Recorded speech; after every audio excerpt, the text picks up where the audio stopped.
Hey everybody, welcome back to The Loop. All week this week, we're looking at the Old Testament prophet named Jonah. We're learning some important lessons about what happens when we run from God.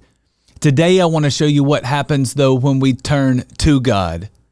Things in Jonah's life progressively got worse until he turned back to God in a state of surrender.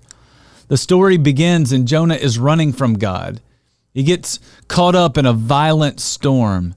The sailors try to get him back to shore, but according to chapter 1, verse 11, the sea was getting rougher and rougher.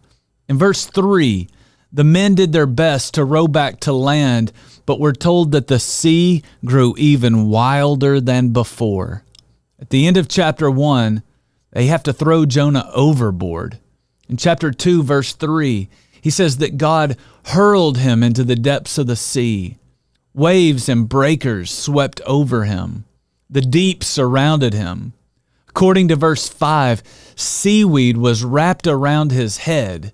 At some point in all of this, Jonah is swallowed by a large fish.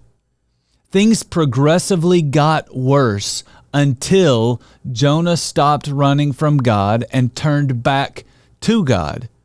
In verse 7, this rebel on the run finally said, "When my life was ebbing away, I remembered you, Lord, and my prayer rose to you."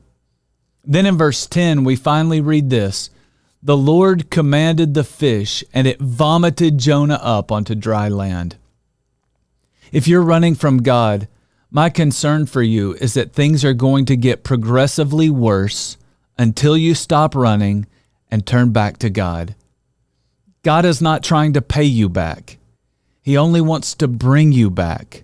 But because He loves you, He will continue to increase the pain with the hopes of breaking your stubborn will. So if you want the pain to stop running from God and simply turn back to God. You'll never regret it.